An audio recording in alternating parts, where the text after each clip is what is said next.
میرے حوالے سے بھی ایک فیک قسم کی ایف آئی آر اور کاٹی، ویسے وقتاً فوقتاً کاٹتے رہتے ہیں، جو ایکس ڈی جی تھے ایف آئی اے کے، نام لیے بغیر میں بتاتا ہوں، انہوں نے مجھے خود فون کر کے کہا کہ سر 7,500 ایپلیکیشنز آپ کے خلاف پورے ملک سے آئی تھی ایف آئی اے میں، جس میں آپ کو قادیانی ڈکلیئر کیا انہوں نے.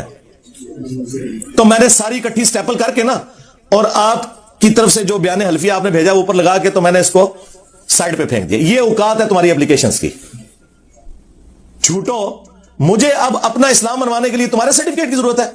ان لوگوں کو جن کے ابوں نے چشتی رسول اللہ پڑھوایا اور تمہارے ابوں نے اس کو چھاپا، اور آج ہمارے کہنے پہ تم لوگ پیچھے ہٹ گئے ہو. کچھ عرصہ پہلے تک تو تم لوگ مناظروں میں دفاع کرتے رہے ہو، ٹھیک ہے؟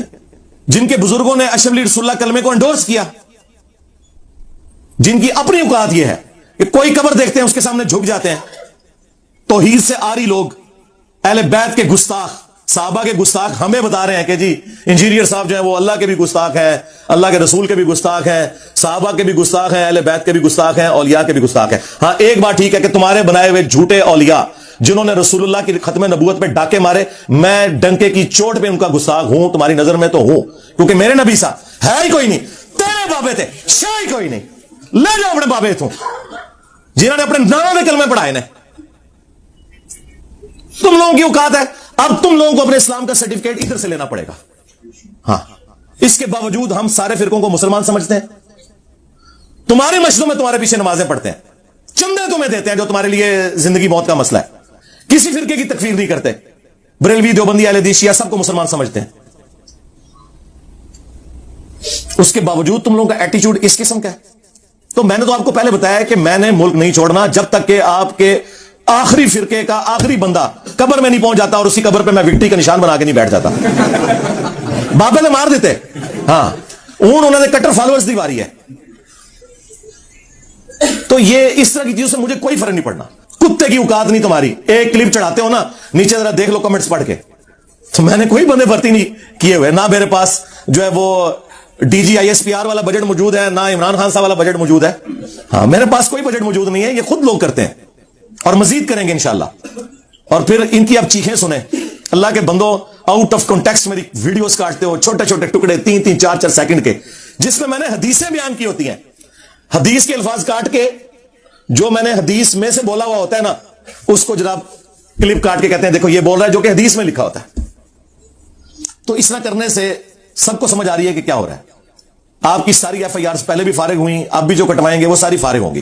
یہ میں اس لیے بتا رہا ہوں کہ ہمارے اسٹوڈنٹس بھی میرے والے سے ذرا فکر مند رہتے ہیں، تو میں انہیں بتا دوں ہم تمام قانونی معاملات کو، سیکیورٹی ایشوز کو دیکھ کے چل رہے ہوتے ہیں. آپ لوگ بار بار جو اپنا سیکیورٹی کنسرن پیش کرتے ہیں وہ اپنی جگہ، تو سب سے زیادہ تو سیکیورٹی کنسرن جو ہے وہ دار ارکم کے لوگوں کو ہے جو یہاں کے ٹیم ممبرز ہیں، اور ظاہر ہے کہ وہ یہ ساری چیزیں بڑی کلوزلی دیکھ رہے ہوتے ہیں، اور ہم ہر اینگل سے چیزوں کو لے کے چل رہے ہوتے ہیں. آپ لوگ سمجھتے ہیں کہ شاید کوئی لاپرواہی کے ساتھ یہ سارے معاملات چل رہے ہیں، ایسا نہیں ہوتا. اس لیے آپ لوگوں نے ٹینشن نہیں لینی. البتہ اگر خدا نہ خواستہ ہمارے ریاستی اداروں نے کہیں ہمارے ساتھ غداری کرنے کی کوشش کی، یا ہمیں کوئی لالی پاپ دینے کی کوشش کی، اور انہوں نے مجرمین کو نہ پکڑا، پھر ہم اس کے لیے کوئی سوشل میڈیا کے اوپر جو بھی کمپین ہے وہ چلائیں گے. پھر بھی ہم نے کوئی جتھا، کوئی پارٹی نہیں بنانی، نہ کوئی آرگنائزیشن بنانی ہے. یہ ہم پہلے بڑی بھوگت چکے ہیں، کیونکہ شروع میں تو مخلص لوگ آتے ہیں، پھر 2 نمبر لوگوں کے ہاتھ میں اس کی لیڈرشپ آ جاتی ہے. تو یہ کام ہم نے کرنا ہی نہیں. ہم شروع سے اس سارے معاملے کے خلاف ہیں. ہمارے لیے کوئی مشکل نہیں ہے بندوں کو سوشل میڈیا کے اوپر ایکٹیویٹ کرنا. میرے بھائی، کسی میدان میں 5000 بندہ بھی جمع ہو جائے، جس کو یہ کہتے ہیں 1 لاکھ کا مجمع، تو 5000 بندہ ہی ہوتا ہے، تو اس کا کوئی امپیکٹ نہیں ہے. لیکن سوشل میڈیا کے اوپر اگر 500 ایکٹیو لوگ آپ کی بات کو صحیح طریقے سے آگے لے کے چلیں تو وہ 5 لاکھ کے اوپر بھی بھاری ہے. اس وقت تو ساری جنگ سوشل میڈیا کی ہے، اکانومی کی جنگ ہے. تو وہ آپ دیکھیں کہ میں اس ذمہ دار پلیٹ فارم پہ بیٹھ کر ذمہ داری کا مظاہرہ کرتا ہوں. مجھ سے انٹرنیشنل میڈیا چینلز دوسرے ملکوں کے وہ رابطے میں ہوتے ہیں. وہ تو کوئی موقع نہیں جانے دیتے کہ پاکستان کی بدنامی جو ہے وہ کرنے پر تلے ہوئے ہیں. تو اگر میں نے اعلی کار بننا ہو تو میرے لیے کوئی مشکل کام نہیں ہے، اور نہ مجھے کوئی روک سکتا ہے. یہ میرا رائٹ ہے کہ میں کسی میڈیا چینل کو انٹرویو دے دوں. لیکن میں پوری ذمہ داری کے ساتھ دیکھتا ہوں کہ نہیں یار، جب پولیس کے ہیڈ نے مجھے فون کر کے خود یقین دہانی کروا دی کہ جی ہم اس معاملے کو لے کے چل رہے ہیں اور مجرمین کو پکڑیں گے جو بھی اس قسم کی ایکٹیویٹیز کر رہے ہیں ایکسٹرا جوڈیشل، تو پھر مجھے کوئی ضرورت نہیں. آپ دیکھ لیں نیچے بھی ماشاء اللہ تعالیٰ 2-3 گاڑیاں پولیس کی آئی ہوتی ہیں, ایلیٹ فورس, سارے لوگ آئے ہوتے ہیں. اس کے علاوہ بھی آرمی کی اپنی گاڑی بھی یہاں پہ گشت کر رہی ہوتی ہے, کیونکہ یہ کنٹونمنٹ ایریا ہے. تو ہر حوالے سے ہمارے ساتھ کوآپریٹ کر کے چلتے ہیں. تو ہم بھی اسی طریقے سے چلیں گے. اور خدا نخواستہ اگر کوئی اس طرح کا موقع آیا, پھر بھی کوئی پارٹی جتھا بنانا یا آرمڈ کنفلکٹ کرنا یہ نہیں ہے. وہ زیادہ اگر کوئی چیز ہوئی, وہ پھر آپ کو دار ارکم جیلم اکیڈمی خود بتائے گی کہ جناب ہم نے یہ سوشل میڈیا کے اوپر معاملات کو لے کے چلنا ہے. لیکن ظاہر ہے کہ وہ بھی ہم نے کوئی اینٹی اسٹیٹ ایکٹیویٹی تو پرفارم نہیں کرنی. اس وجہ سے نہیں کہ ہم کسی اسٹیٹ کے ادارے سے ڈرتے ہیں, اس وجہ سے کہ ہم تو اسٹیٹ کے اداروں کو کہتے رہے کہ آپ نے پالیٹکس میں پنگا نہیں لینا, آپ نے اپنا کام کرنا ہے. تو ہم کیسے کوئی ایسا کام کر سکتے ہیں کہ جس کا جو ایک تانا ہے ہم اتنے سالوں سے اپنے ریاستی اداروں کو دیتے رہے, تو وہ کام میں خود تو نہیں کر سکتا. جبکہ اب انہوں نے اپنا قبلہ بھی کافی حد تک درست کر لیا ہے, لیکن ابھی بھی بڑی امپروومنٹ کی ضرورت ہے. میں سمجھتا ہوں کہ مسنگ پرسنز کا جو مسئلہ ہے یہ حل ہونا چاہیے. اگر پاکستان کے اداروں اور عوام کے درمیان جو ایک نفرت والا معاملہ ہے, اور اسی طریقے سے یہ جو جعلی کیسز بنائے جاتے ہیں مختلف اداروں کی جانب سے پولیٹیکل جماعتوں کے اوپر, پچھلی گورنمنٹ بھی بنواتی رہی, عمران خان صاحب کی, اور یہ شہباز شریف صاحب کی گورنمنٹ بھی یہی کام کر رہی ہے. تو ٹھیک ہے, ان لوگوں کو کوئی خیال نہیں آتا. یہ جب اپوزیشن میں بیٹھے ہوتے ہیں تو انہیں آئین یاد آتا ہے, جب گورنمنٹ میں آتے ہیں تو یہ پورے بدماش بن کے بیٹھ جاتے ہیں. تو ٹھیک ہے, کل کو آپ پھر اپوزیشن میں جائیں گے. ہم تو میرے بھائی مظلوموں کے لیے پہلے بھی آواز اٹھاتے تھے, اب بھی اٹھاتے ہیں, لیکن ان مظلوموں کو کہتے ہیں جب اللہ تعالیٰ تمہیں کوئی کرسی دیتا ہے تو اس وقت پھر آپے سے باہر نہ ہو جایا کرو. کیوں اس طرح کی ایکٹیویٹیز پرفارم کرتے ہو کہ جس کی وجہ سے دوسروں کی زندگیاں ونریبل ہوتی ہیں, لوگ بدوائیں دیتے ہیں پھر آپ لوگوں کو. تو ہم نے کوئی اگر ایکٹیویٹی پرفارم بھی کرنی ہوگی تو سوشل میڈیا کے حد تک ہوگی. میں اس حوالے سے بڑی ذمہ داری کا مظاہرہ کرتا ہوں, نیکسٹ بھی کروں گا. اور اس میں میری طرف سے کسی کو کوئی اجازت نہیں ہے کہ وہ کسی بھی ریاستی ادارے, خواہ پولیس ہو, ایجنسیز ہوں, ایف آئی اے ہو, آئی ایس آئی ہو, یا ہماری فوج ہو, یا جوڈیشری کو سپورٹو ادارے ہوں, ان کے بارے میں کوئی زبان درازی کرے. اس طرح کرنے سے کوئی فائدہ نہیں ہے. ہم علمی طریقے سے اپنے معاملات کو قانونی طریقے سے وکلاء کے مشورے کے ساتھ, سینئر وکلاء کے مشورے کے ساتھ, ان میں سے کئی ایسے ہیں جو ریٹائرڈ ججز ہیں, ایک ایک چیز لے کے چل رہے ہوتے ہیں. یہ جو آپ کو آگے لوگ ابھارتے رہتے ہیں نا, اے کر دو جی, او کر دو جی, فلانی دفعہ کٹ دو جی, اے کر دو جی, اس طرح نہیں ہوتا میرے بھائی. جوڈیشری میں جو بھی آپ نے کہنا ہوتا ہے اس کو آپ نے ثابت کرنا ہوتا ہے, اور اس کا ایک پراپر طریقہ ہوتا ہے. وہ جذبات سے جوڈیشری کا نظام نہیں چلتا, وہ شواہد کی بنیاد کے اوپر چلتا ہے. اور پھر اس میں بھی جو آگے مزید تفصیلات ہیں, کون سے کیسز ایف آئی اے کے بنتے ہیں, کون سے پولیس کے بنتے ہیں, وہ ایک لالا ڈیٹیل ہے. تو ہم ساری چیزیں لے کے چل رہے ہوتے ہیں. لہٰذا یہ میں نے چند ایک کلیریفیکیشن اس حوالے سے ضروری سمجھی, کیونکہ ظاہر ہے اسٹوڈنٹس میں بھی کافی غصہ پایا جاتا ہے. میں نے کچھ ویلاگس دیکھے ہیں کہ لوگ ویڈیوز میں آ کے میری طرف سے بھی دھمکیاں لگا رہے ہیں, ہم یہ کر دیں گے, وہ کر دیں گے. کوئی ایسا کرنے کی ضرورت نہیں ہے. رہ گئی جو مولوی چیختے رہتے ہیں آئے دن, تو بھائی ان کی چیخیں تو صحیح ہے نا. مجھے بتائیں, جب آپ ان کا نیریٹو ہی ان سے چھین لیں تو انہوں نے رونا ہے. کل تک بریلویوں کا نیریٹو یہ تھا کہ ہم عاشق رسول, باقی سارے فرقے گستاخ رسول. اور جب میں نے آگے بتایا کہ تمہارے ابو نے چشتی رسول اللہ پڑھوایا, چھاپا, مناظرے لڑے اس کے حق میں, تمہارے اعلیٰ حضرت نے اس کی کتاب کی تعریف کی, سبا سنابل کی فتاوی رضویہ کے اندر, جس کے اندر چشتی رسول اللہ لکھا ہوا تھا. آج تم کہہ رہے ہو کہ اعلیٰ حضرت کا کوئی لینا دینا نہیں ہے چشت کے بزرگوں کے ساتھ. تو مجھے بتائیں, ان کو میں نے بند گلی میں نہیں داخل کر دیا. کل تک جو یہ کتابیں کشف المحجوب, تذکرۃ الاولیاء کی تعریفیں کرتے تھے, میں نے بتایا کہ رسول اللہ کی صراحتاً کتنی بڑی بڑی گستاخیاں لکھی ہوئی ہیں اس کے اندر. میں نے ان کے سارے پول کھولے. تو اب یہ چیخیں نہ ماریں تو اور کیا کریں, کیونکہ ان کے پاس جواب تو کوئی نہیں ہے سوائے اس کے کہ کہیں کہ جی انجینئر گستاخ ہو گیا. جی میں ہر اس شخص کا گستاخ ہوں جس نے رسول اللہ کی ختم نبوت کے اوپر ڈاکہ مارا ہے, اور مجھے اس گستاخی کے اوپر فخر ہے. ہاں الحمدللہ. دیوبندیوں کا ترہ امتیاز تھا خلافت راشدہ حق چار یار. اب وہ روئے نہ تو اور کیا کریں, انہیں کیا پتا تھا کہ خلافت راشدہ حق چار یار ہے, حق تین یار نہیں ہے. یہ تو پھر ہم نے آگے کھولا نا کہ پہلے خلیفہ کے مخالفین کہتے ہیں جی مرتد منکرین زکات, دوسرے خلیفہ کے مخالفین کہتے ہیں رومنز اور پرشینز کافر, تیسرے خلیفہ کے مخالفین کہتے ہیں جی بلوائی, حالانکہ وہ صحابہ اکرام بھی تھے, صلح حدیبیہ کے صاحب بھی موجود تھے. ہم کہتے ہیں بالکل ٹھیک. چوتھے خلیفہ کے مخالفین رضی اللہ عنہ, جی کیوں آپ کدھر کی حدیث علیکم بسنتی و سنت الخلفاء الراشدین المہدیین, اور نہیں دونوں ٹھیک. اچھا حضرت عثمان کی باری آئے تو دونوں ٹھیک, کوئی نہیں. حضرت ابوبکر کی باری آئے تو دونوں ٹھیک, کوئی نہیں. حضرت علی کے ساتھ چڑ نہیں جی, مانتے ہیں حق چار یار. ہم نے کہا اچھا حق چار یار ہے, پھر پانچواں جو ہے نا وہ حق چار یار میں شامل نہیں ہے, وہ کیا ہے؟ اگر حق چار یار زندہ باد ہے تو سیاست معاویہ زندہ باد نہیں ہو سکتی. کہتے نہیں بعد میں زندہ باد نہیں, حضرت علی کے دور میں سیاست معاویہ کیا تھی. تو مجھے بتائیں چیخیں نا تو کیا کریں, حق چار یار کا نعرہ بھی اب یہ چینج نہیں کر سکتے. لوگ کہیں گے وہ تو حق چار یار کی بات کر رہا ہے,